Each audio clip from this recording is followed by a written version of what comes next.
Back in his college coaching days, former Seattle Seahawks head coach Pete Carroll called all of his players out to the football field at night to compete in games of tug of war against each other. Defense versus offense, receivers versus cornerbacks, and so on through the different groups among the team.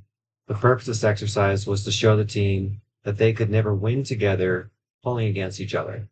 It's such an important concept to Pete Carroll that the I'm in signs hung in his office and around the Seahawks training center during his tenure symbolized it. The current divide between the Democratic and Republican parties in the U.S. politics shows exactly what happens when two groups meant to work together pull against each other. The battle for control between the two major parties in U.S. politics undermines the focus and purpose of government operation.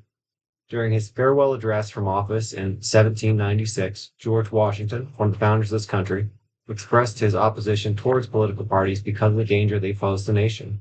This is clearly seen today in several different areas. The battle for positions of power extends to all three major branches of government. The passage of legislation meant to better the country is a slow process filled with bartering, bickering, and blocking between the two major parties. Billions of dollars are spent in the presidential election by each party to push their candidate to the highest elected office of the nation. Despite being intended as the most politically insulated and neutral of three major branches of the federal government, the Supreme Court has become a battleground for control as well. The fight over Supreme Court appointees has caused the rules of Congress to change. The cost of these battles, fought at the highest levels of government in the U.S., are felt every day by the citizens who the government is supposed to serve and represent.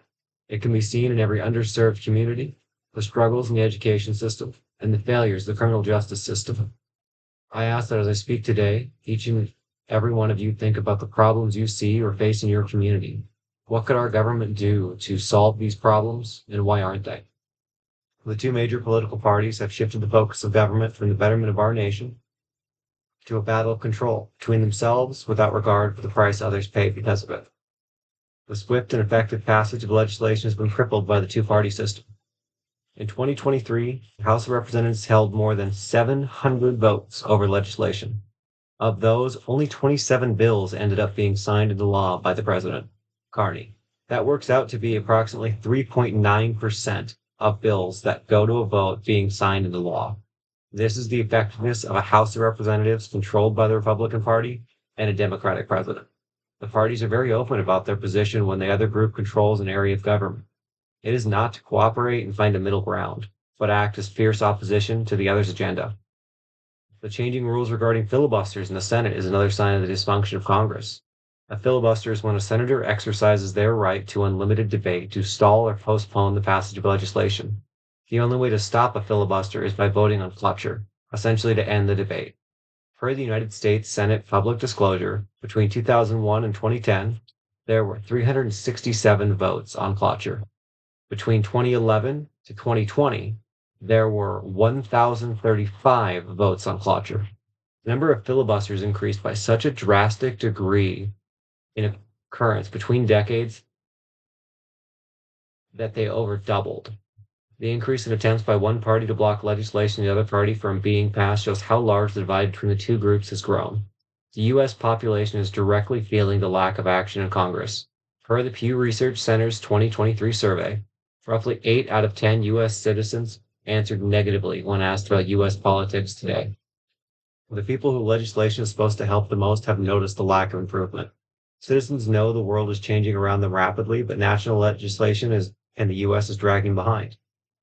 It isn't just what elected officials fail to do when in office that causes problems either. The two-party system causes problems at the start of the election process.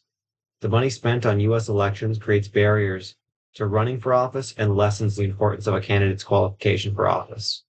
It has become more important for modern U.S. presidential candidates to be able to raise funds than to be the most qualified candidate for office.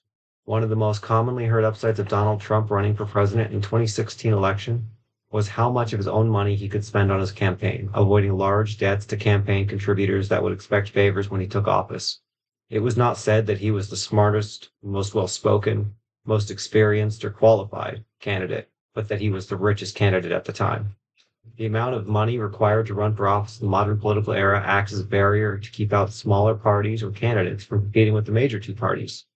The 2020 presidential election saw over $14 billion spent on campaigns. This was over twice what was spent on the previous presidential elections. Bustillo. No small group or independent candidate will be able to generate that much funding without pulling donors from larger parties. The large donors look at campaign donations as investment. They are not giving a candidate millions of dollars because they believe in the good they will do for the nation, but in the good they will do for their bottom line. Robert F. Kennedy dropped out of the 2024 presidential election and openly endorsed Donald Trump for president over Kamala Harris. This endorsement came despite Kennedy belonging to a historic Democratic family and more closely aligning with the Democratic agenda. The biggest difference was Trump's offer for a position in office to Kennedy should he win the election. The motivation for those directly involved in the political process is what they can gain from their support. The more money that is required to run for office, the less likely the two major parties will face any serious competition. It keeps the political landscape as a two-horse race between themselves for control, for more than just Congress and the presidency. While the Supreme Court was supposed to be a neutral third branch of the federal government, it has become the center of one of the largest political battles between Democrats and Republicans. After the Democratic minority filibustered over the nomination of Neil Gorsuch to the Supreme Court in 2017, the Republican majority changed the requirement for Supreme Court nominations to a simple majority instead of a supermajority. Joseph, page 422. This was the spark that made the battle for Supreme Court positions even more heated between the two parties. After the passing of Associate Justice Antonin Scalia during the final year of the Obama presidency, the majority Republican Senate steadfast refused to consider any nominations for a new Supreme Court justice by President Obama. Despite having 9 months left on his term, President Obama's nominee was ignored and the appointment was made by President Trump after taking office. Trump obviously nominated a conservative justice who was easily confirmed by the Senate. In the fall of the final year of Trump's first presidency, Associate Justice Ruth Bader Ginsburg passed away, opening a vacancy on the Supreme Court bench. Despite refusing to allow President Obama to seat a Supreme Court justice with over 8 months to go in his term, Trump and a Republican majority Senate nominated and confirmed a conservative justice with less than 4 months in his term left. Every Democrat on the Senate Judiciary Committee boycotted the vote that sent Judge Amy Coney Barrett's nomination to the full Senate. Joseph, page 420. What was supposed to be a group of independent, objective individuals to oversee justice and law in this country has become another numbers game for control between Democrats and Republicans. Legislation in the U.S. has become a shadow of what it once was. The wealthy entities in the nation chose to pour billions into supporting political candidates in return for favors once they take office. Even the branch of government that is supposed to be the most insulated from politics has become a battlefield between the major parties. Saying the two-party system of politics has failed would be wrong, because it does work. It works for the politicians in office, it works for the companies who contribute to political campaigns, and it works for the members of whatever party has the most control at that time.